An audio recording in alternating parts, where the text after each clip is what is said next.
sa salita ng Diyos. Amen? Amen. Hindi po ako magtatagal sapagkat baka ang ating pong evangelista ay mahaba po ang kanyang ipapakain sa atin. Kaya ihanda po natin ang ating puso. Naintindihan po ba ninyo lahat ang English? So kailangan nyo ng interpreter. Ha? Kailangan nyo ng interpreter. Okay, sasabihin ko na po at matatayuin ang ating evangelist. Siya po ay nag-iisang anak. Siya po ay pumupunta sa iba't ibang lugar. Siyam na bisis na po siyang napunta dito sa ating bansa. Ngunit ang natutuhan lang niyang salita ay maganda. Magandang gabi po, gwapo, magbapa. Amen. Praise the Lord. Well, lahat po ng anak ng Diyos ay magaganda at magugwapo. Amen. Sapagkat we are created in His image. Glory to God. I will now welcome the man of God, Evangelist James Green.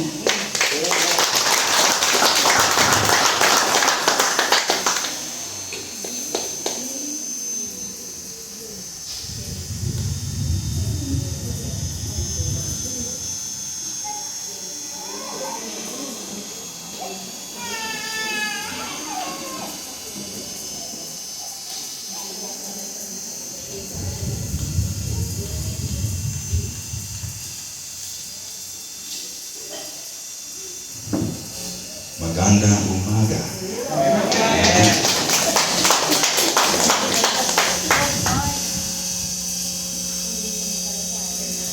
Kumusta ka na po?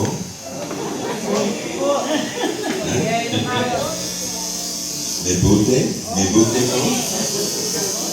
Amen. Amen. Hallelujah. Now that we are acquainted, praise the Lord. I want to first of all thank your dear pastor for allowing us to stay in your home. I also want to thank Pastor Joseph as well for us being acquainted prior to leaving the United States. I also want to thank Pastor Efren for choosing to want to be a part of this evangelism here in Coron. God bless you. Thank you so much. And I want to thank our dear sister Rosie for her good cooking. Amen. I want to thank Arlene for taking her time. She's a very busy woman, but she took the time to put everything else aside to be here. And last of all, I want to thank Pastor Ami for assisting me and bringing me to a lot of the God's prevailing churches. And I take it this is the last church here, right? There's more. There's more, but I'm so glad that we were able to be here. And thank you, Pastor, for your hospitality. Amen. Bringing us here. Amen. Praise the Lord. Amen. So, can everyone understand me? Can you understand me when I'm speaking? Amen. Praise No God. need for interpreter. No need for interpreter. I know this is going to be all-day event.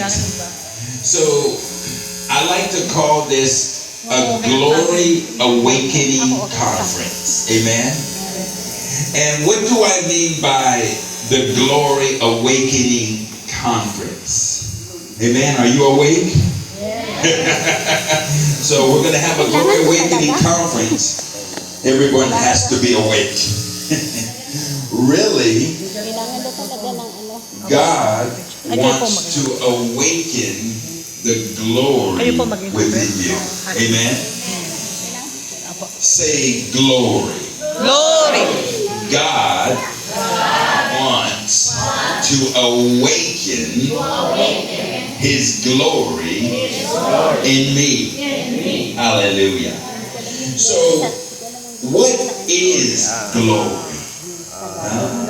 Gloria. You know, I remember When I was in the Baptist church, we used to sing that song, huh?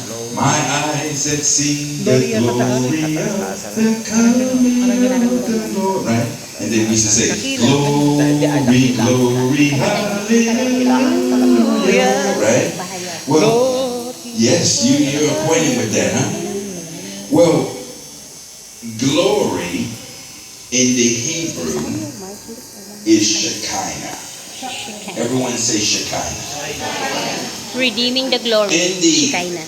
the Old Testament, God would manifest himself. The glory of God is his presence. Amen. It is God's manifested presence. So we know that God is omnipresent. Amen. That means he's everywhere at the same time. He's here in Caron, right? Yeah. At 10:33 a.m. Just as much as he is he's in Seattle, Washington at 7:33 p.m. He's everywhere present. He's in Moscow, Russia, huh? He's in Manila, Philippines. Come on. The Bible says that his eyes behold the good and the evil. He keeps his eyes on those that are bad, right? He keeps his eyes on those that are good. But God's manifested presence is not everywhere. And one thing about the children of Israel was that when God would move on their behalf, he would go before them. Do you remember when the Lord sent Moses as the deliverer to bring forth the children of Israel out of Egypt? The Bible says that when God delivered Israel from Pharaoh, the Bible says that he went before the children of Israel in a pillar of a cloud by day. Amen? And at nighttime, it was a pillar of fire, right? So God's manifested presence was amongst his people to show the world that Israel's God is the true and living God. Well, it's the same today. God wants to manifest himself in and through your life. God wants his manifested presence around you.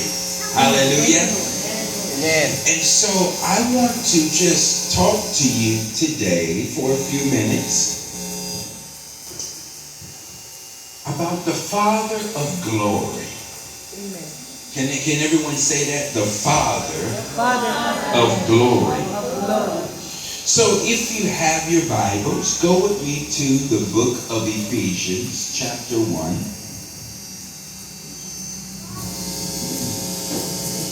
Ephesians chapter 1, and we will begin reading at verse 17 and 18.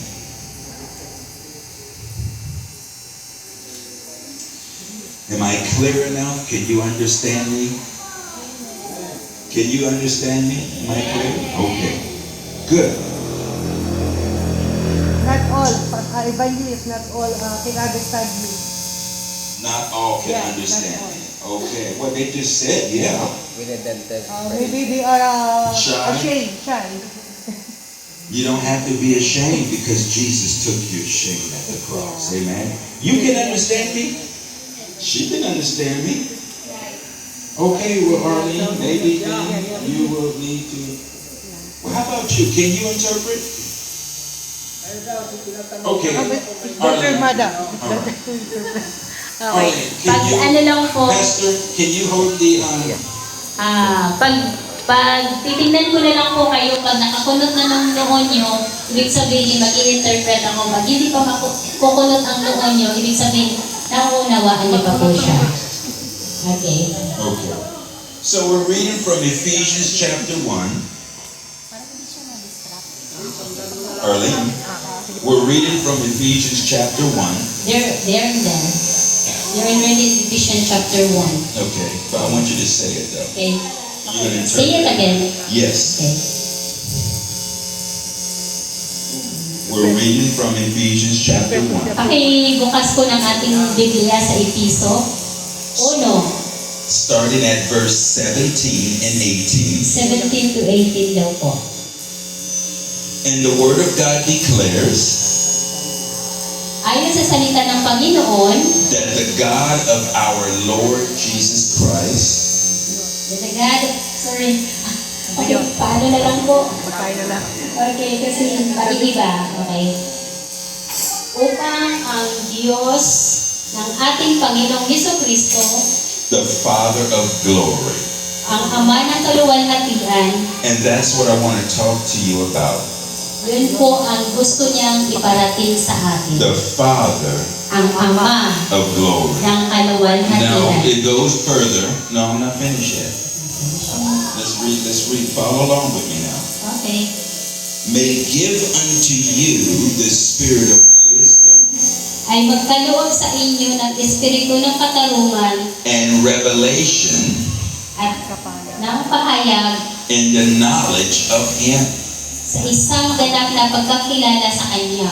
Verse 18. 18. The eyes of your understanding Yamang halinawagan ang mga mata ng inyong puso being enlightened, upang malaman that you may know what is the hope of His calling kung ano ang pag-asa sa Kanyang pagtawag, and what the riches of the glory kung ano ang kayamanan ng kaluwalhatian of His inheritance in the saints.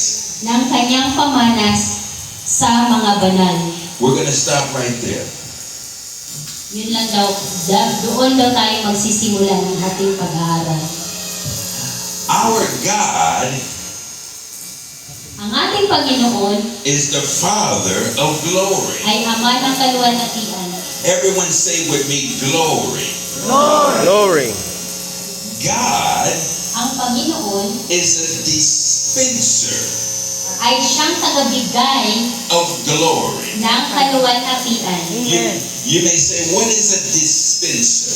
Ano daw yung tagabigay?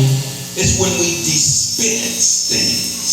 Yung pag tayo ay namamahagi ng mga bagay, Since He is the Father of glory, sapagkat siya, dahil siya ang Ama ng kaluwalhatian, He can dispense wisdom siya ay makapagbibigay ng katalungan and revelation at pagpapahayag in the knowledge of Him sa kanyang katalinuhan and His glory. at sa kanyang kaluwalhatian.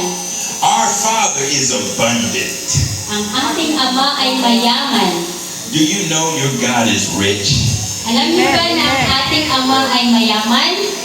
So if He's rich in glory, At kung siya ay mayaman sa kaluwalhatian, He is abundantly rich in grace. siya ay mayaman sa mga grasya. Abag.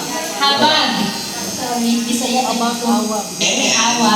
And our Father At ang ating Ama has an abundance ay merong kayamanan, of glory to go around.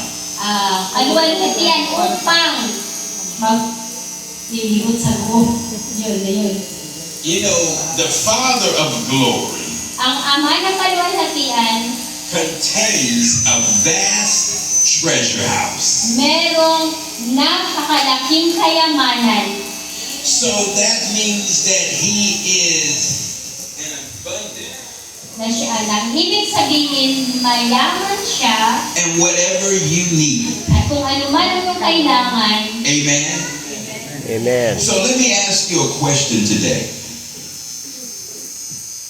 Gusto niyo magtanong sa akin ngayon, Why do we as Christians bakit tayo mga Kristiyano live below our covenant? ay namumuhay mas mababa sa sa ating posisyon ngayon. What do I mean by that? Ano ang kanyang ibig sabihin nun? You know, we just sung the song Crucified, right? Above all, right? So Jesus stripped himself Si Jesus ay ibinigay niya ang kanyang sarili. of his own glory. His own, kanyang kaluwalhatian. Let me prove that to you. Are you ready? Gusto niyang i-prove na totoo yun. Do you have your Bibles? Yes. Go with me to 2 Corinthians chapter 8, Punta na tayo sa ikalawang Korinto, chapter 8, verse 9. verse Amen. The song says, crucified, laying behind the stone. Amen. You see, I would feel bad if I was to leave here today 9. Okay, sasama daw ang kanyang loob pag umalis daw siya ngayon na and only a few people got the message. unti lang daw ang makakakuha ng mensahe. I want everyone to benefit from this today. Okay, gusto niya na lahat daw tayo makapag-benepisyo sa kanyang sasabihin. So 2 Corinthians chapter 8, verse 9. The word of God declares, Sapagkat nalalaman ninyo for you know the grace of our Lord Jesus Christ, ang biyaya ng ating Panginoong Hesukristo, that though he was rich, na bagaman siya'y mayaman. you know, I like the Spanish language. Mas gusto ko yung Spanish, That word rich na tayo'y mayaman. means riquísimo. Riquísimo. Has any of you ever heard that? Riquísimo? Narinig niyo na daw yun? That means very rich. Ibig sabihin nun, sobrang yaman. But this was our Lord and Savior's position before he came to earth. Pero yung kayamanan na yun ay posesyon na ng Panginoon bago pa man siya pumunta dito sa lupa. That though he was rich, Subalit alang-alang saan na bagaman siya'y mayaman, yet for your sakes he became poor, subalit alang-alang sa inyo ay naging dukha that you through his poverty upang sa pamamagitan ng kanyang kadukhaan might be rich. ay maging mayaman kayo. Now let's explain Hallelujah. that. Amen. Yun yung pag-i-explain kung bakit ganun. Because there's many interpretations today, Marami daw interpretasyon ngayon, and yes, we are empowered to be rich. again, We are empowered to be rich. na tayo ay pinapayaman. The word blessing Ang salitang blessing, means empowered to prosper. Papala. ang salitang mapalad ay, would you please repeat? The word blessing Ang salitang mapalad, means pagpapala, it means empowered to prosper. okay, ay ibig sabihin, ay pagpalain pa tayo. Hindi empowered. Bibigyan tayo ng kapangyarihan upang mas magiging pagpapalain. Empowered. Empower. Sorry. Wala ako. Sorry. Go. Okay. So,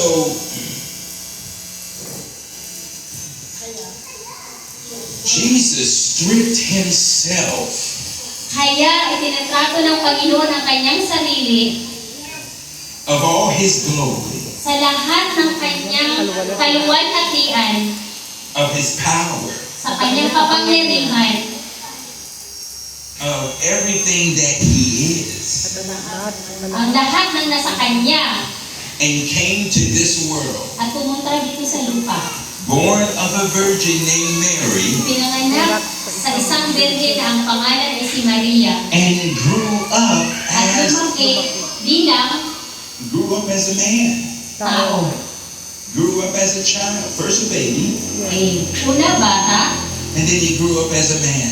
at lumaki bilang tao, lalaki. He laid aside his heavenly attributes. Iniwan niya ang kanyang lahat na kayamanan or ang kanyang pagiging Diyos. He is the God of creation. Siya ang Panginoon na tagalikha. The scripture says, and you don't have to go there, Sabi ng kasulatan in John 1:1, sa John 1:1, hindi na tayo pupunta doon. in the beginning was the Word, Sa pasiuna ay salita.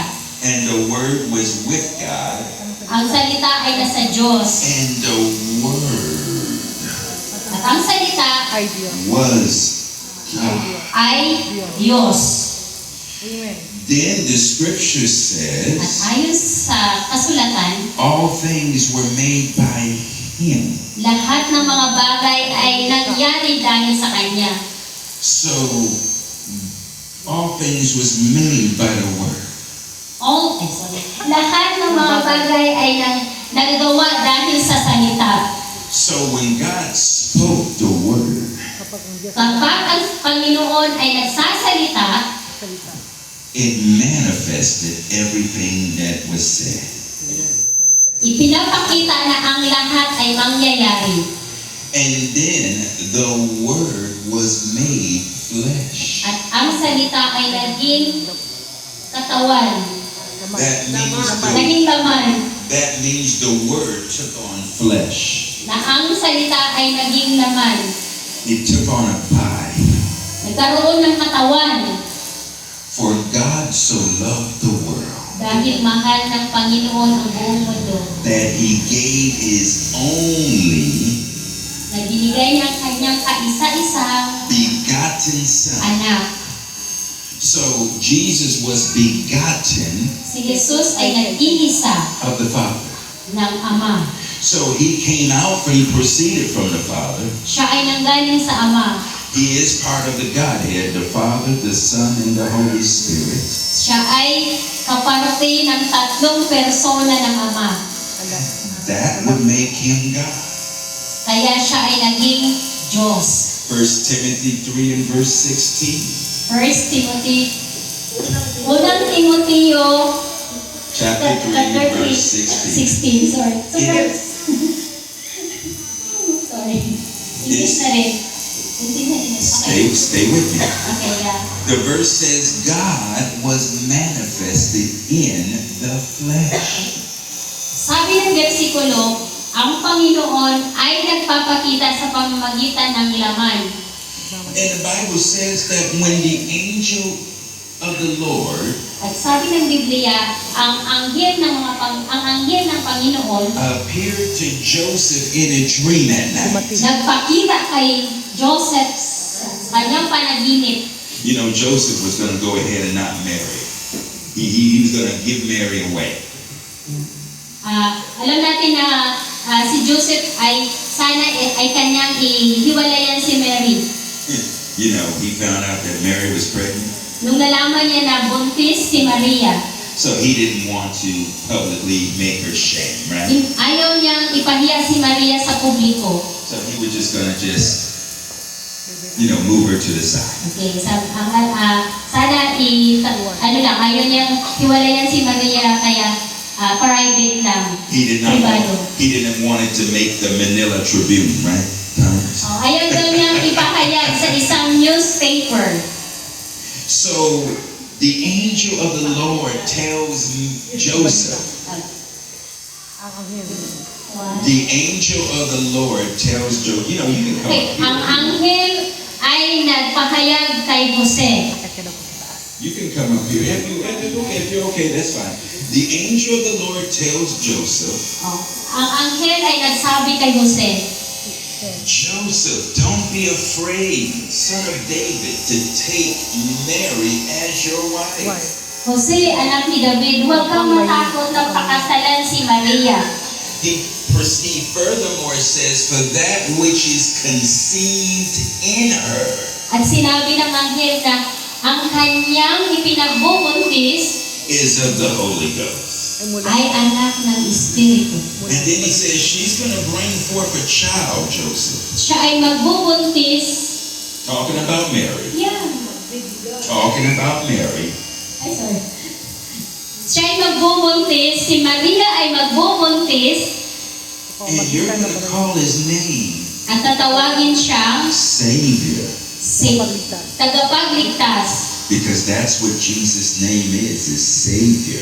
Dahil yun ang ibig sabihin ng pangalan ni Jesus, tagapagligtas. For he shall save Dahil siya ay magliligtas his people from their sins.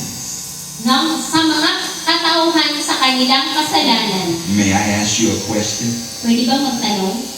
Are you his people? Kayo ba ay anak Come on, raise your ng hands. Diyos? Say, I am I am God's people God's people in the earth. in the earth. And then he furthermore, At sinabi pa niya, this gets even better. mas mabuti pa to. Are you ready? Okay. Amen. Handa na kayo? That name, Ang pangalan na yun, Jesus was going to be called ang Emmanuel, pangalan ni Jesus ay tatawagin Emmanuel. which is interpreted Na ang ibig sabihin, God with us. ang Panginoon ay sumasa atin. So Jesus is walking in the earth. Si Jesus ay naglakad dito sa mundo. He's growing up as a child. Lumaki bilang bata. Back then, you know, the Hebrew word for Jesus was Yeshua. Noong unang panahon, ang Hebrew word or tawag kay Jesus is Yeshua. He grows up just like we all grow up. We start from the womb. Lumaki, pagkagaya natin, galing din siya sa tiyan at lumaki bilang bata. And then we grow up. And then, lumaki, Jesus grows up and becomes a man. at lumaki siya at naging isang binata. He's doing the works of his Father. Ginagawa niya yung trabaho ng kanyang ama. He's healing the sick. Nagpapagaling ng may sakit. He's raising the dead. Binubuhay ang mga patay.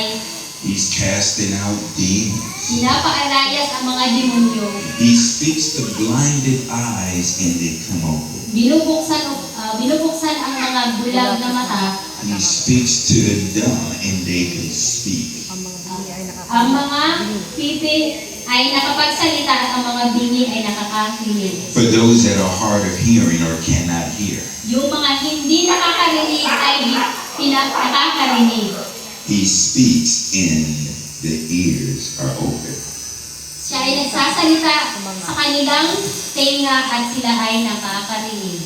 Jesus Si Jesus is ay the glory of God. kaluwalhatian ng Panginoon. He is God manifested in the flesh. Siya ay ang Diyos na nagpapakita ng kaluwalhatian ng Panginoon bilang isang tao. Amen, Papa? You receive that? You agree? So, everywhere Kahit saan, Jesus went, kahit saan si Jesus pumupunta, God was amongst them. nandoon ang presensya ng Panginoon. And they did not know it. At hindi nila alam yon. Isn't that something? So, though he was rich, Kahit na siya'y mayaman, he created the galaxies of the world, the universe. ginawa niya ang buong sangkatauhan. He created the marine life. Ginawa niya ang mga buhay sa tubig. You know, there is a dear prophet of God that I know Alam niyo ba na meron akong prophet na kilala in the United States. sa United States? He says, James, at times, God comes down and he looks at his creation. Alam mo ba, James, na meron mga pagkakataon na bumababa ang Panginoon at tinitingnan niya ang kanyang nilikha. Amen. Do you know God checks on his creation? Alam niyo ba na nag-check ang Panginoon sa kanyang mga ginagawa? He He goes under the water. He checks. He makes sure everything is going the way it's supposed to go. Amen. Let me ask you something. Some people that might sound strange to them, but listen. Some people that might sound strange. Okay. Alam niyo ba na mayroong sometimes, minsan may mga tao na is that strange? Yes. Okay. Na minsan namamangha. This is a strange thing that I just said to you. Okay. Ito ay kamangkamang bagay na gusto kong bahagi sa inyo. But let me ask you a personal question. Magtatanong ako ng isang personal na tanong. How many of you have a business? Sino daw ang may business? Do you have a business? Anyone here has a business? Sino may business dito? You have May business? negosyo po. Would, Okay. would you check on your business to see how everything is going? Sini-check niyo ba daw yung business niyo kung ano nang nangyari? Make sure that your workers are doing what they are supposed to do. Yung mga kasama niyo daw sa negosyo niyo kung ginagawa niya ba daw nila yung dapat nilang gawin? So, you know, when our fellow employees are not performing, Kapag ang ating mga kasamahan sa trabaho ay hindi ginagawa ang kanilang gawain, then it's time to look for someone else. oras na daw na maghanap tayo ng iba. God Ang Panginoon, sees. nakikita. He's the God that sees. Ang Panginoon ang siyang nakakakita. He sees everything. Nakita niya lahat. Not one thing goes unseen in the eyes of God. Walang isa man ang hindi niya nakikita. Everything in the eyes of God are naked. Lahat-lahat walang naitago sa paningin ng Panginoon. That is why God can look at you from your beginning, Kaya nakikita tayo lahat ng Panginoon mula pa sa ating simula. and He can see your future in one glance. At nakikita din niya ang ating hinaharap sa isang saglit lang. And so He stripped Himself, Kaya hinubad niya ang kanyang karangyaan and He became poor. at naging mahirap. You remember that song, Light of the World, you stepped down into darkness. Open my eyes, let me see. You remember that? So, with that said, He became poor because He stripped Himself of His majesty.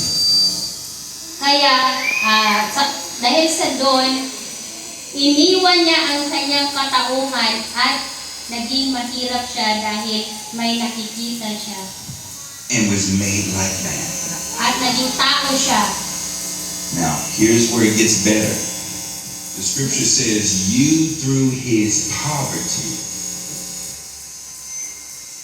The scripture says, you through His poverty. Okay. Sabi ng Biblia, sabi ng Biblia, sa inyong kadukhaan, Might be rich. magiging kayong maging mayaman. So when you get born again, Nung kayo ay naging born again or pinanganak muli, when you receive Jesus Christ as Savior and Lord, nung tinanggap niyo si Jesus bilang tagapagligtas at Panginoon, you take on His image. isinuot niyo na ang kanyang imahe. You receive the DNA of Almighty God. Tinanggap niyo na ang kanyang DNA. DNA means, Ang ibig sabihin ng DNA, are you ready for this? handa na daw kayo? Yeah. Divine nature abilities. That Makalangit. Makalangit na nature by nature. Kalagayan. Makalangit na kalagayan ba nature? Ay, Kalikasan. kalikasan. Okay. Makalangit na kalikasan ay pinagkaloob sa akin ng Jesus. Amen. Abilidad. So that means when Christ Jesus is in your heart, you have His divine nature. Ibig sabihin, kung si Jesus ay nasa atin na, meron na tayong makalangit na kalikasan na kagaya kay Jesus. You have the Father of glory in you. Meron na tayong ama ng kaluwalhatian na nasa atin.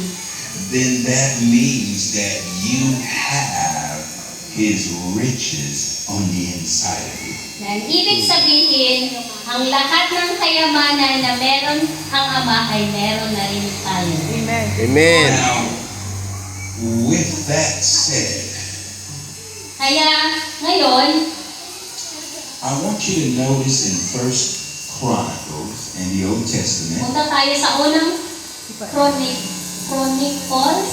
First Chronicles, Unang Kronika sa Lumang Katipan. chapter 29, Okay. and let's look at verse 11 through 13.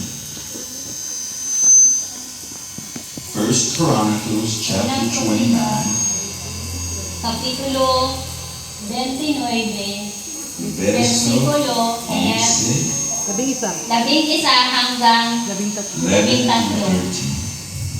Notice what the scripture says here.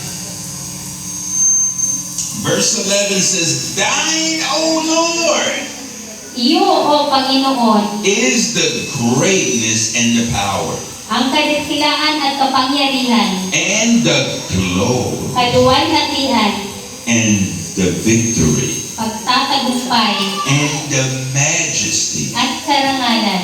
For all that is in heaven and in earth is thine. Sapagkat sa iyo ang lahat ng nasa langit at nasa lupa. Thine is the kingdom, O Lord, Iyo ang kaharian, O Panginoon, and thou art exalted as head above all. at ikaw ay mataas na pinuno sa lahat. Both riches and honor At ang kayamanan come of thee, at ang gayon din ang karangalan ay nagmula sa iyo. and thou reignest over all. At ikaw ang namumuno sa lahat. And in thine hand Na sa iyong kamay is power and might, ang kapangyarihan, kalakasan, and in thine hand pagdadakila, it is to make great at pagpapalakas sa lahat. and to give strength unto all. You read it all before I did. Wow. Verse 13, now therefore our God, At ngayon aming Diyos, we thank thee kami ay nagpapasalamat sa iyo. and praise thy glorious name.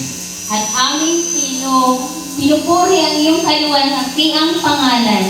So the glory is God's goodness. Kaya ang kaluwalhatian ay ang kabutihan ng Panginoon. His majesty, Ang kanyang kataas-taasan, his image, ang kanyang imahe, his power, ang kanyang kapangyarihan, his greatness, ang kanyang kadakilaan, his riches, ang kanyang kayamanan,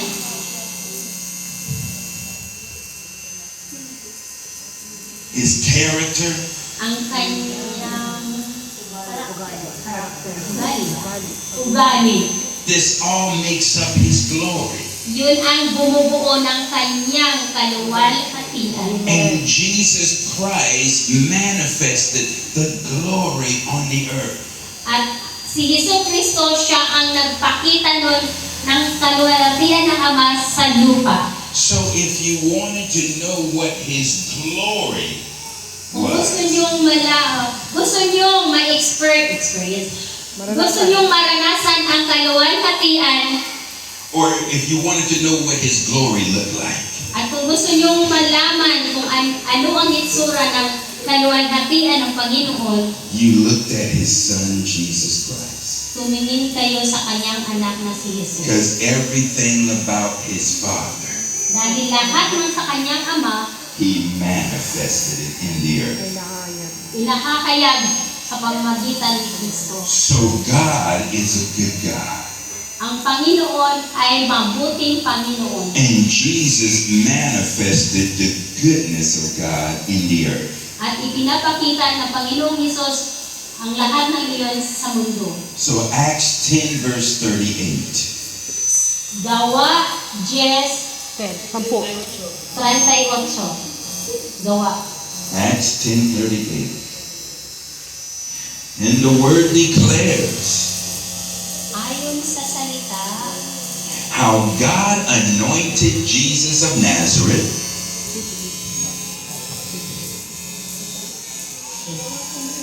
kung paano si Jesus taga Nazaret ay binuhusan ng Diyos with the Holy Ghost and with power, ng Espiritu Santo at kapangyarihan, who went about doing good kung paano naglibot siya na gumawa ng mabuti and healing all that were oppressed of the devil. at nagpapagaling ng lahat ng mga pinahihirapan ng diablo For God was with him. sapagkat kasama niya ang Diyos. So you see, Jesus is the glory of God. So nakita nyo, si Jesus ang kaluwalhatian ng Diyos. Everything about the character of God, Lahat ng katangian ng Panginoon, including his name, kasama ang kanyang pangalan, he manifested it. ipinakita ni Jesus So yun. we know God is Jehovah Rapha. Alam natin na ang ibang katawagan ng Diyos ay Jehovah Rapha. Does anybody want to tell me what Jehovah Rapha means? Meron bang gustong magsabi kung ano ibig sabihin ng Jehovah Rapha? God is a healer. He's the Lord God our healer. That's right, Pastor. Siya ang Diyos na tagapagpagaling. Magaling. So Jesus went about doing good Si Jesus ay gumawa ng mga mabuti, and healing pagpapagaling, Papagaling. because he manifested his Father's name. dahil pinapakita niya o dinadala niya ang pangalan ng kanyang Ama, Jehovah Rapha. Jehovah Rapha. Let's go to 2 Chronicles chapter 1. Punta tayo sa ikalawang kronika, kapitulo 1. 2 Chronicles chapter 1. Ikalawang kronika, Chapter 1. 1. Balat isa. Verse, what verse? We're going to start from verses 7 through 7 to 12.12. Now Solomon asked, the Lord asked King Solomon a question. Marami nagtanong kay Solomon. It says, in that night did God appear unto Solomon Nang gabing iyon, nagpakita ang Diyos kay Solomon and said unto him, what shall I give thee?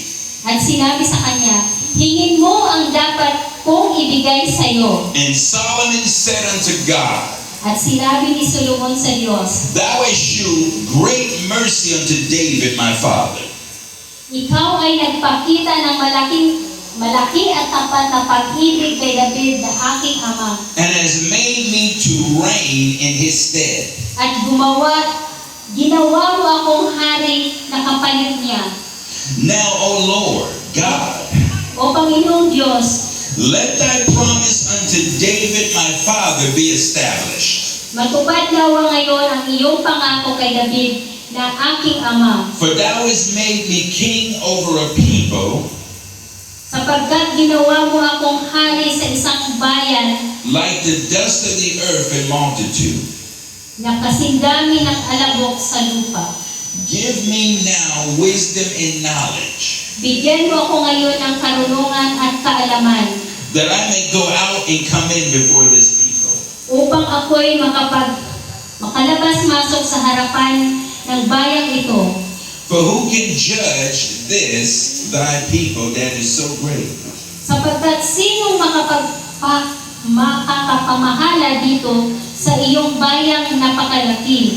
And God said to Solomon, Sinabi ng Diyos kay Solomon, because this was in thine heart, sapagkat ito ay nasa iyong puso, and thou hast not asked riches, at hindi ka humingi ng ari-arian, wealth, or honor, kayamanan at karangalan, nor the life of thine enemies, o buhay man ng mga napupot sa iyo, neither yet has asked long life, at hindi ka man lamang humingi ng mahabang buhay, but has asked wisdom and knowledge for thyself, kundi humingi ka ng karunungan at kaalaman para sa iyong sarili, that thou mayest judge my people over whom I have made thee king. upang iyong mahalaan ang aking bayan na dito ay ginawa kitang hari.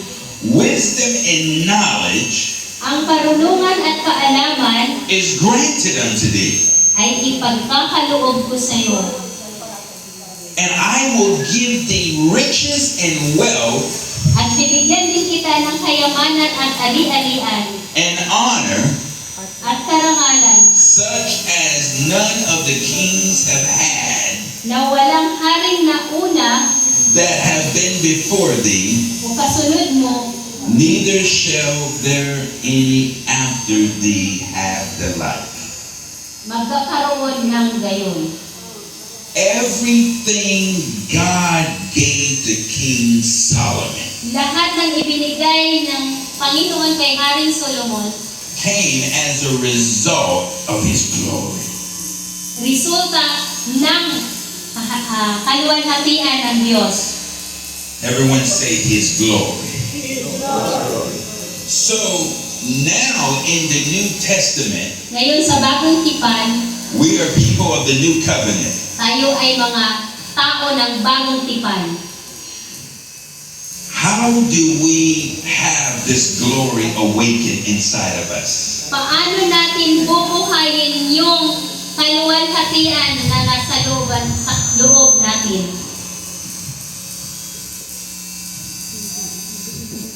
The scripture says Sabi sa Biblia, in 2 Corinthians chapter 3, 2 Korinto, chapter 3, verse 18. 2 Korinto, Kapitulo 3:18.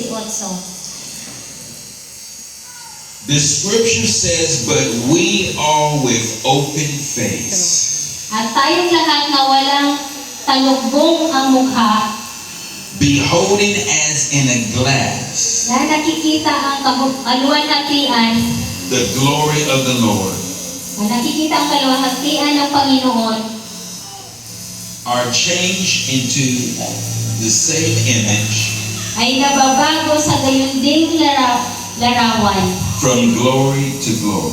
mula sa kaluwalhatian tungo sa kaluwalhatian, Hallelujah. sapagkat ito ay mula sa Panginoon na siyang Espiritu.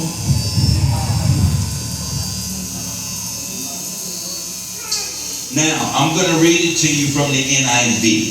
Basahin daw niya sa NIV. And this should be easy to interpret.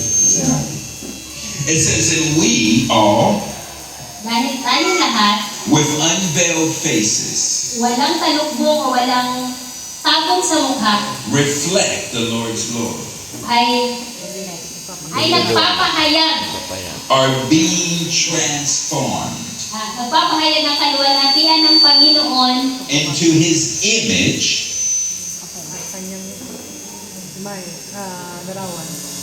nagpapahayag ng kaluwalhatian at ating inilalarawan ang kanyang imahe with ever increasing glory.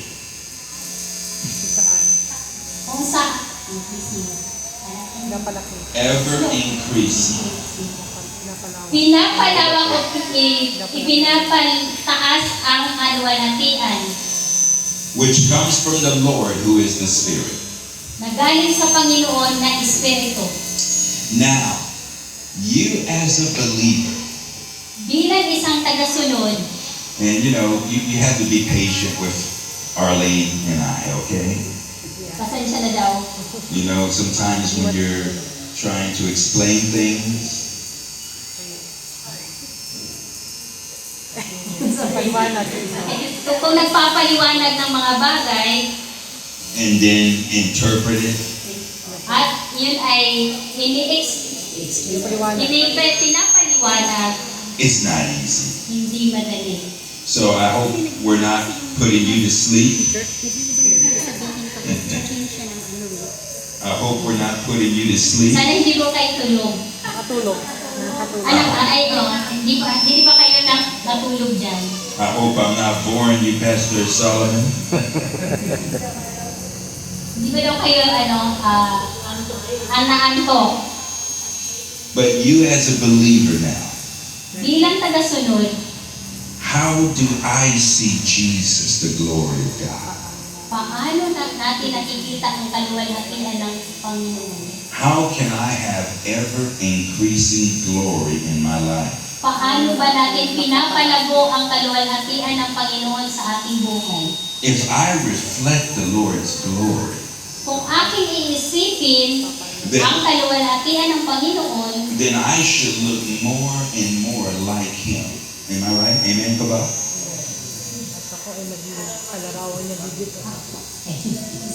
at ako ay magiging kamukha niya bawat araw.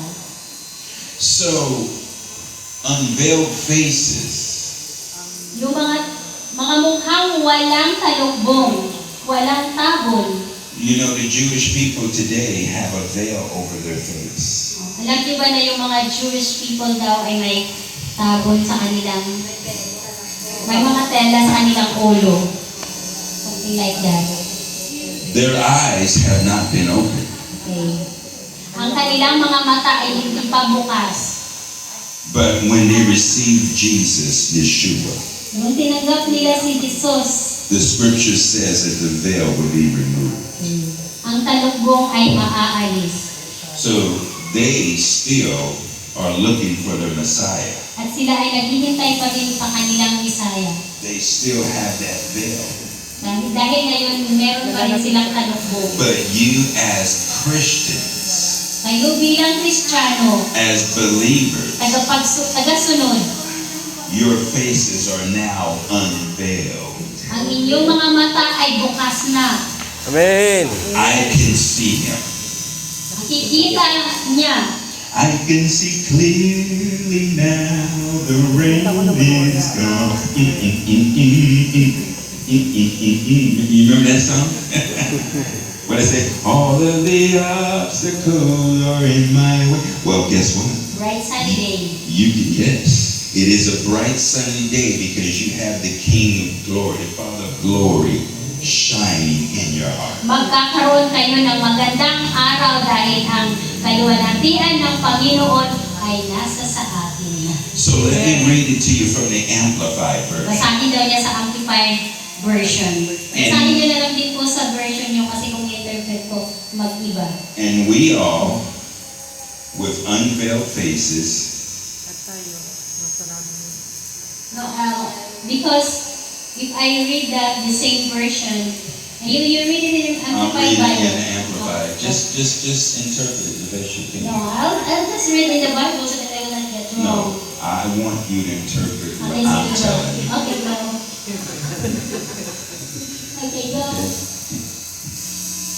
And we all, with unveiled faces, Tayo na mga wala ng talukbong, continually beholding patuloy na Papakabanan. magpapakabanal or seeing as in a mirror at titingin sa larawan the glory of the Lord sa kaluwalhatian ng Panginoon are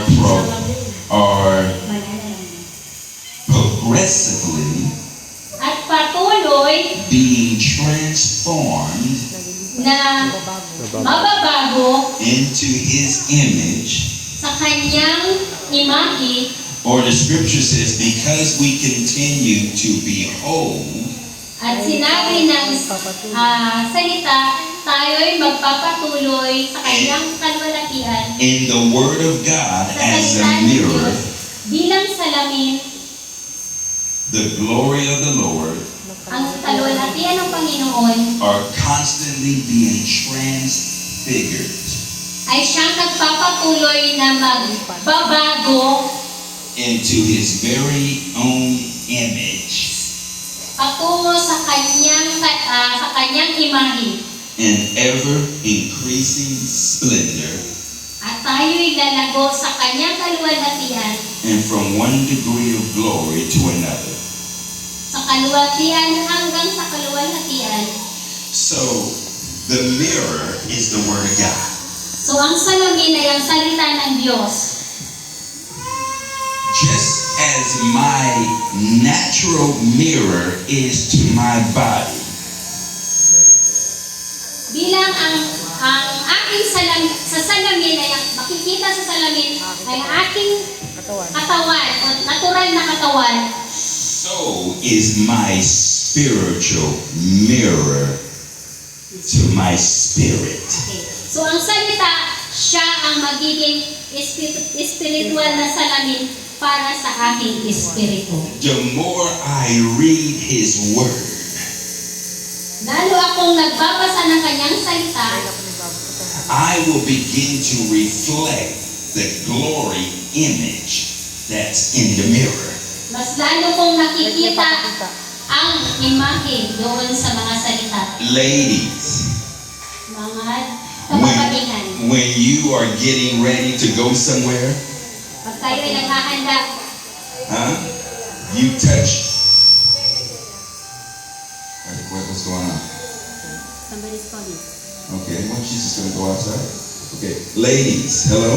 Hello po mga dalaga. When you are getting ready to go somewhere, Pag tayo daw ay pupunta sa may pupuntahan, you look in the mirror, titingin kayo sa salamin, magpapaganda, you touch your hair, you comb your hair, you put on your makeup. nagme-makeup, nagtapot ng makeup, naglalagay ng makeup. Well, think about every time you read the Word. Okay. Isipin nyo na sa bawat pagbabasa nyo ng salita, You look in the mirror of the Word of God. sinasalamin ninyo ang salita ng Panginoon. I am beholding Jesus in His Word. Iniingatan ko si Jesus sa pamamagitan ng kanyang salita. Beholding and becoming. Nagbabasa at nagpapakabanal. The more I see Him, then the more I become like Him. The more I see Him, okay. Laging nagbabasa at ako ay nagiging kagaya niya. I become the image of what I'm beholding. Okay. Ako ay nagiging katulad ng aking binabasa. So the more I behold Him, the more glory I receive. Sige. Mas lalo ko siyang nakikilala dahil lagi ko siyang binabasa. So the more you see the Word of God, Ang salita ng Panginoon, every time I read the Word, bawat oras na binabasa ko, I am fellowshipping with Jesus. nagkakaroon ako ng ugnayan sa Kanya. The more I get to know Him through His Word, Habang ako'y nagbabasa, mas lalo ko siyang nakikilala sa pamamagitan ng kanyang mga salita. the more I see Him. Mas lalo ko siyang nakikita. Can you all understand me? Can you understand me? Okay, Arlene, you can sit down. Glory to God. So the more I behold Him in a mirror, then the more I become like Him. So that means I can see Him from Genesis to Revelation. I become like Him. Amen? My speech starts to change and I start to talk like Him. Amen? My thoughts are changing and I start to think like Him. Amen? Because whatever God's got, I got. Whatever heaven's got, I got. That's why the Word of God declares it's known as the Lord's Prayer. Our Father which art in heaven, hallowed be thy name. Thy kingdom come, and thy will be done on earth as it is in heaven. So my job in this glory realm is to administer the affairs of God's kingdom on the earth. Amen? Amen. So, the more I see him, the more I become like him. So, what is the process that we go through? We, as Christians, I like to say it this way, your life has been radically transformed by the power and grace of God. Amen? Amen. But you don't stop there. Yeah. See, some people are just happy because they're Christians and they have their fire insurance. I'm saved from the fires of hell. But no. You start as a believer and you go from glory to glory to glory to glory to glory. It's unending. Why? Because the image that is reflected in the mirror is how you should look. So when people see you, they should say, you look just like Jesus. Amen? Because I am created and transformed. Now, Romans chapter 8 in verse 29.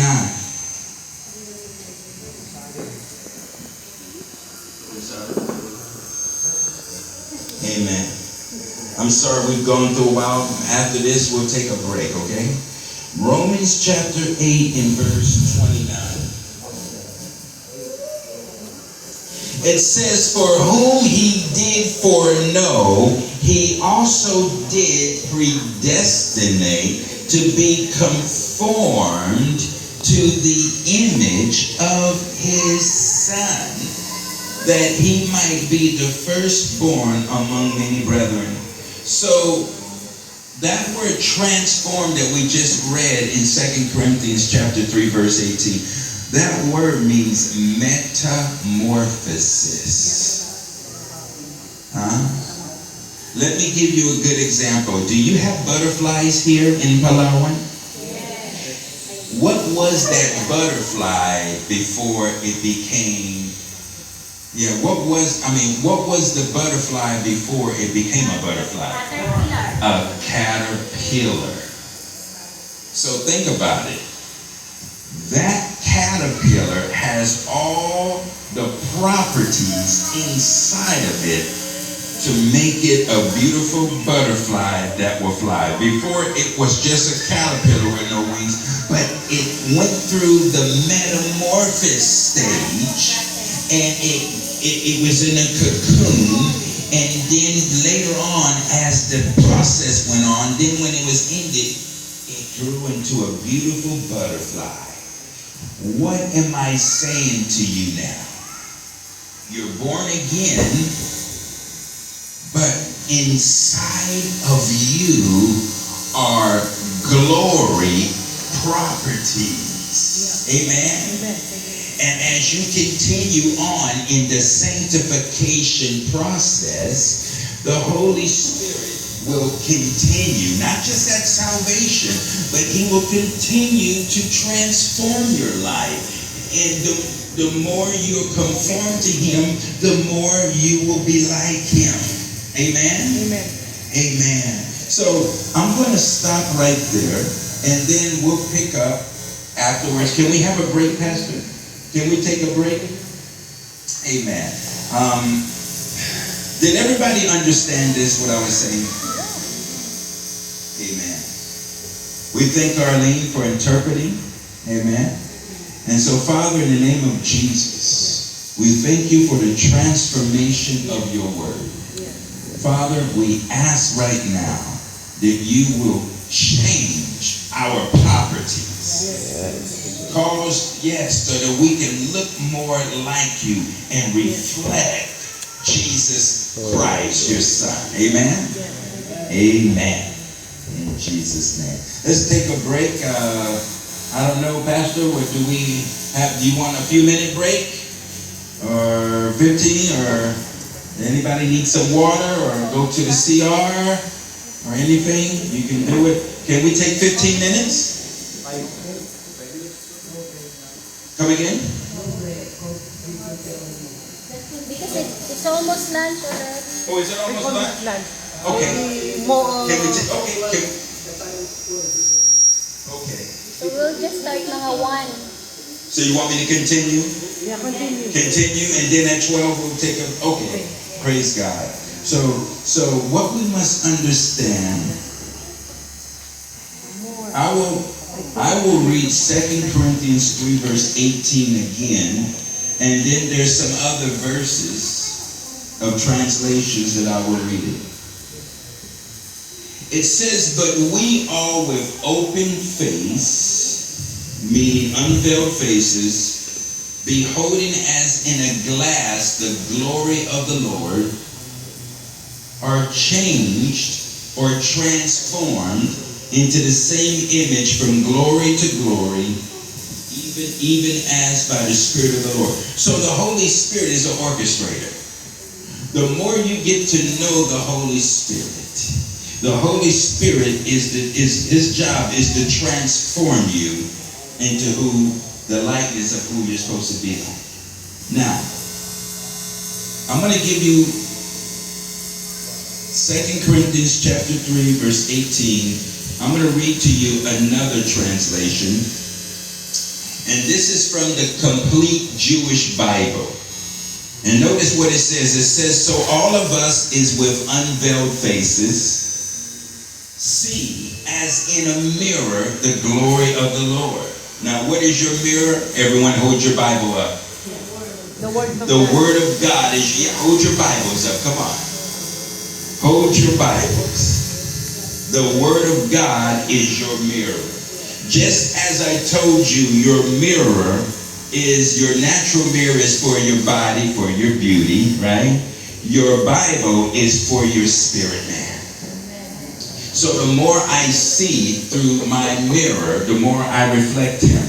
So it says, and we are being changed into his very image from one degree of glory to the next by Adonai, the Spirit. Now, in the New Living Translation, it says, so all of us who have had that veil removed can see and reflect the glory of the Lord.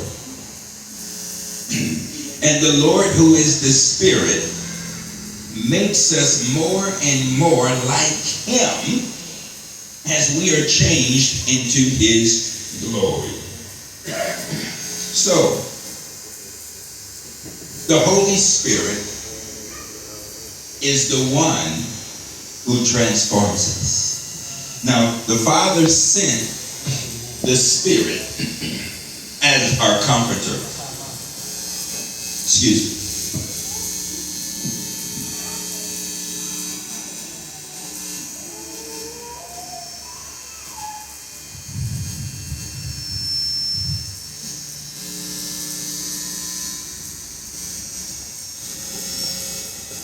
Now understand,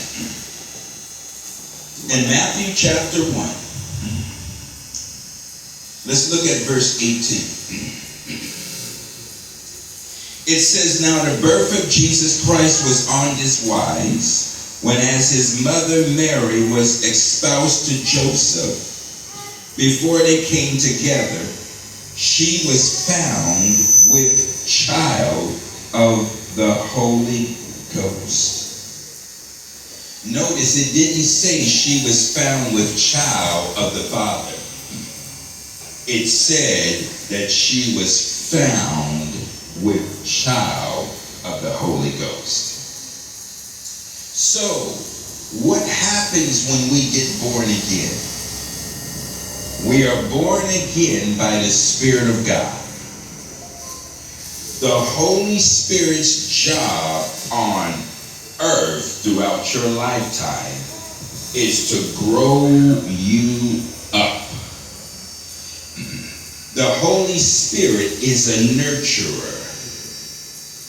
He's your guide and he's your teacher. In a way, now don't take this the wrong way, but in a way, he's like a mother. Okay? He nurtures you. He weans you. He grows you up spiritually.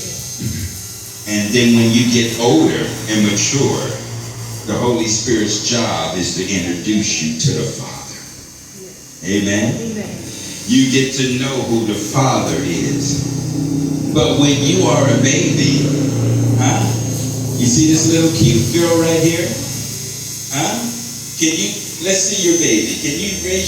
Let's see your baby. Can you hold your baby? Isn't she? I just want to see her face. See, she's so cute, right? When we're born again, that's how we are spiritually. We have to be cared for. The Holy Spirit is a tender, loving Holy Spirit. Right? Is she mature yet? Can she drive a car now? Have you ever noticed when you put some babies on your lap on the steering wheel, they do this? They think they can drive, right? I used to do that too. Get on my father's lap, and then we used to drive. I used to get on his lap, and he almost crashed, right? But what I am saying is that the Holy Spirit grows you up into Him. He grows you up into Jesus. He grows you up until you reach the full stature of Christ Jesus. That's when you reflect His image. And then He says, let me introduce you to the Father, so you can know who the Father is. Amen? Maturity comes as you continue in Him. Amen? Come on, amen? And so Mary was found with child of the Holy Ghost. Hallelujah. And so, as a believer now, your job, if you want to move and live in this glory, you have to have an intimate relationship with the Holy Spirit. Amen? You see, Romans chapter 5, verse 5 says right here, and hope maketh not ashamed, because the love of God is shed abroad in our hearts by the Holy Ghost, which is given unto us. You see, you can't love God without the Holy Ghost. It takes the Holy Spirit to love the Father. If you're going to have a strong Christian walk with the Father, you can't have it alone without the Holy Ghost. Amen? Say this with me.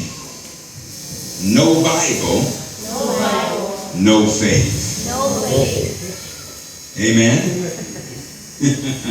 Faith comes by hearing. Amen? And hearing by the word of God. No faith, because no Bible. So if I'm going to know the Father and the Son, how do I know Him through? The Holy Spirit. For the Holy Spirit, Jesus said, will teach you all things and bring all things to your remembrance.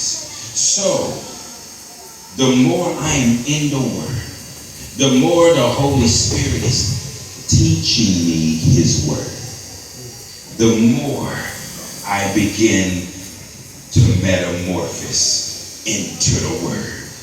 Amen. I become that. So, the healing ministry started in my life one night in the year of 2002. I'm from California, and I just told the Lord one day, I said, Lord, what do you want me to do? What is your will for my life?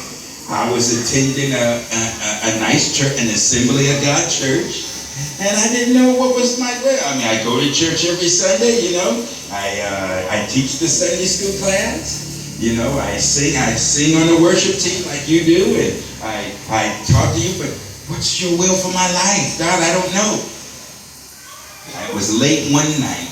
I was in bed, and the Holy Spirit whispered in my heart, do the works of Jesus. And I got it. Do the works of Jesus. I said, well, what are the works of Jesus? Oh.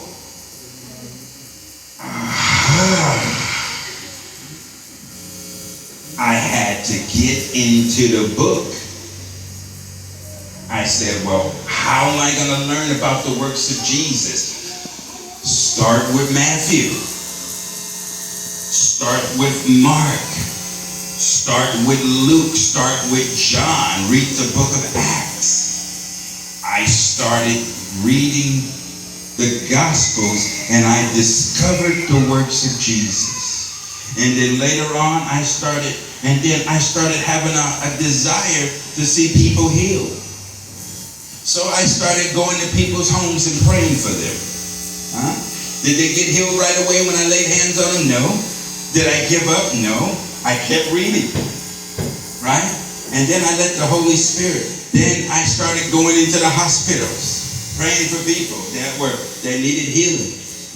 One miracle I never forget. I was holding a meeting in a hotel in Long Beach. And I never forget there was this lady, because I was holding Bible studies at this coffee house, and we would get so many people that would come to the coffee house for the Bible study that we would buy out everything that they sold, right? We help increase their sales. The lady said, are you coming back next week? Are you please come back, right? Well, let me tell you what happened. One of the ladies in the Bible study, she had a real beautiful mom. Her mom was from Japan, Japanese lady. She started swelling up in her body and started getting big as a balloon. The doctors didn't know she had a congestive heart failure, but she got bigger and bigger and bigger. And we went she said, please come to the hospital. I said, okay, I'm coming. I looked at her. They had the breathing machine on her to keep, because she could not breathe on her own. And so I said, let's pray. Jesus said, in my name shall they lay hands on the sick. Another interpretation is, hands shall they lay and well shall they be. Amen? I laid hands on her in Jesus' name, rebuked the enemy, and I left. When I came back, I was like, oh my God, what happened? They were smiling, they were crying, they were rejoicing. So what happened? I went to go get my advertisement to invite the people to the meeting that we were having Friday night. When I came back, she was normal. Amen. She went like from this to normal. The doctors they took her off the breathing machine because she was breathing on her own. She went from this to that. All in a couple minutes, going to get the flyers out of my car, coming back. I said, oh my God. I said, God, you are a miracle worker. Hallelujah. I said, amazing. And guess what? More people came to the meeting. Hallelujah. Why? Because the more I do his word, then the more I become his word. Amen? There's a song I remember we sing as I was coming up in the church. It goes, Jesus on the inside, working on the outside. Oh, what a change in my life. Remember? You never heard that? Jesus on the inside. He's working on the outside. Oh, what a change in my life. I have Jesus on the inside, working on the outside. Oh, what a change in my life. Oh, what a change in my life. Come on, you sing with me. We have Jesus on the inside, working on the outside. Oh, what a change in my life. Jesus on the inside, working on the outside. Oh, what a change in my life. There's something on the inside, working on the outside. Oh, what a change in my life. Oh, what a change in my life. Come on. Hallelujah. Jesus on the inside, working on the outside. Who does the drums? Oh, what a change in my life. Who does the Jesus on the inside, working on the outside. Oh, what a change in my life. Jesus on the inside, working on the outside. Oh, what a change in my life. Oh, what a change in my life. Jesus on the inside, working on the outside. Jesus on the inside, working on the outside. Something on the inside, working on the outside. Oh, change my life. Oh, what a change in my life. Jesus on the inside, working on the outside. Oh, what a change in my life. Jesus on the inside, working on the outside. Oh, what a change in my life.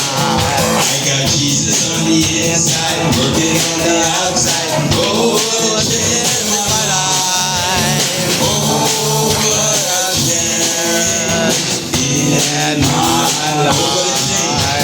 Oh, what a change in my life. Oh, what a change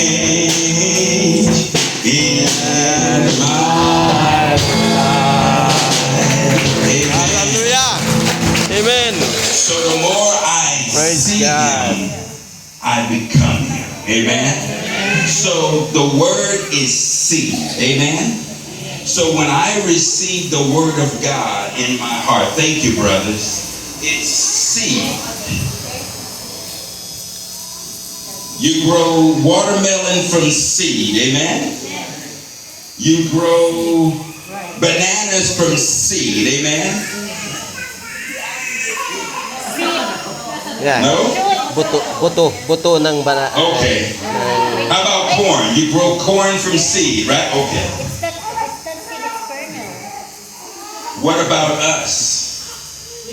We are seed, right? Yeah. So when the man implants the seed in the woman and she is conceived, impregnated, that seed comes forth, right? And we grow up. We look where we become the splitting image of our father or our mother. Jesus Christ, the word of God is seed. Amen. If I need healing in my body, I take the healing scriptures, which is seed, and as I read and meditate the word of God, I implant that seed inside of me.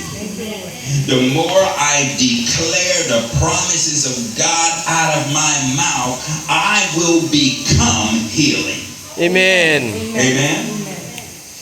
You have cancer, double the dose of the word. Amen. it's time to take your gospel. Amen? Your gospel. Gospel. You know, as you take your pill, when people say, I gotta hit it, I gotta take a pill. You take your gospel. Gospel. The Bible says, by his stripes you were healed. So you say, Father, I thank you according to your word that I am healed. I know my body feels sick right now. I don't know what's going on with it. But Father God, I thank you that what your word says about me is what I am.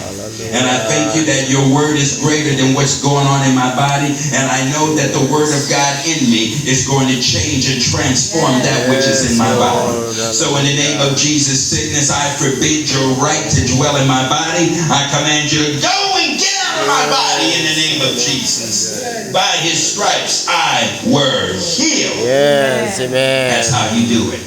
Amen. You need finances in your life. Amen. You need money. You need your job, your business. Father God, your word says that I know the grace of my Lord Jesus Christ. And though he was rich, he became poor. Yet for my sake that I might be rich. And Lord God, I thank you that your word says that word rich means abundantly supplied. So I speak to my business now. And I say, business, I speak to you. And I command you to be abundant. I command you to flourish. See, you speak to your business. I command my business to flourish. I declare that my sales will increase. I declare in the name of Jesus that I will make X amount of pesos by the end of this year. I declare that my income doubles. Amen. Triples, quadruples. The Bible says here in 2 Corinthians 8 verse 9 in the Amplified, it says, for you are becoming progressively acquainted with and recognizing more strongly and clearly the grace of our Lord Jesus Christ, his kindness, his gracious generosity, his undeserved favor and spiritual blessings, and that though he was so very rich, yet for your sakes he became so very poor, in order that by his poverty you might become enriched, abundantly supplied. So, say, I am rich. I am rich. I'm rich. Say it again. Say, I am rich. I'm rich. You see, you're not blessed because you're rich. You're rich because you're blessed.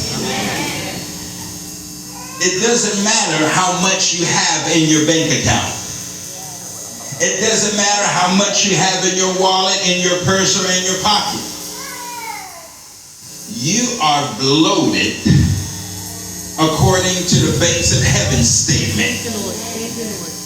I take what is in the heavenly realms and I call for it in the earth. I declare that I'm blessed. Amen. Somebody may just walk up to you and say, I feel to buy you a new car. Amen. What do you say? You say, thank you, I received that. Amen. Somebody will come up and I never forget one time I had one of the richest men in Long Beach that owned property in Long Beach. My car was broke down. I didn't even know he was a rich man. But he was so nice. I met him in a restaurant years ago. And he came and he was British from UK, but he lived in the United States for years. My car was so messed up.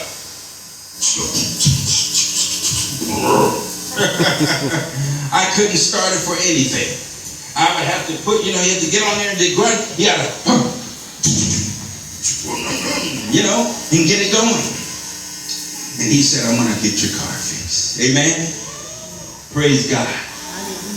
But I took, just as you take God as your Jehovah Rapha, your healer, why not take him as your El Shaddai? He is the God that's more than enough. He's Jehovah Jireh. He is enough. But when you take him as El Shaddai, he's more than enough. Amen? Why don't you take him as Jehovah Shalom for those of you that need peace in your mind? Amen? Why don't you take him? So let's have lunch now. Amen? And we'll go ahead and we'll start again, all right? Amen. Purihin ang Panginoon.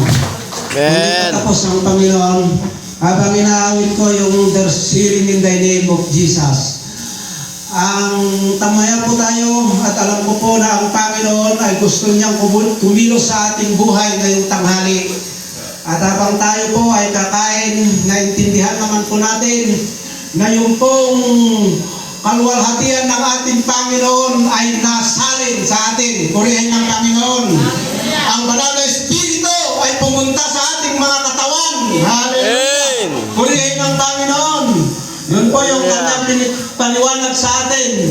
Kaya ang lahat ng kaluwalhatian ng Panginoon ay naibigay, na ipagkaloob sa atin ngayong araw.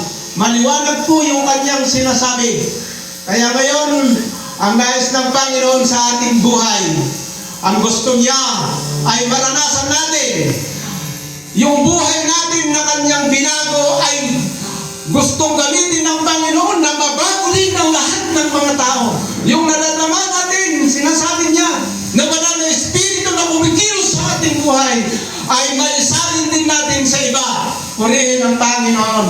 Kaya ang sabi ng ating tagapagsalita, ang ating tagapagsalita ay gusto niya na sampulan kung gusto natin maranasan ngayon ang kapangyarihan ng Panginoon sa kanyang sinasabi ay pagbigyan po natin ng ating Panginoon sa ating mga buhay.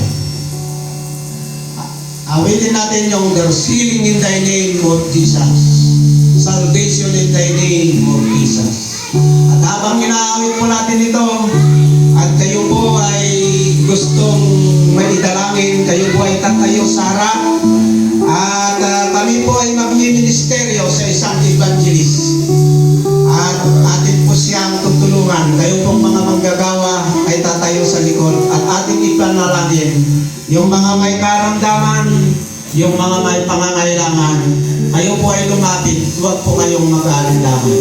Kung kayo po may problema, may gustong mabago sa inyong buhay, ang Panginoong Hesus, ang salita ng Panginoon, kung may talakbong, ang ibig sabihin yung talakbong, yung mga pagkukulang ng bawat isa sa atin, nakatalakbong, may itinatago tayong masama, inalis ng Panginoong Hesus yung mga talakbong na yan at pinaltan niya ng kapangyarihan. Purihin ang Panginoon.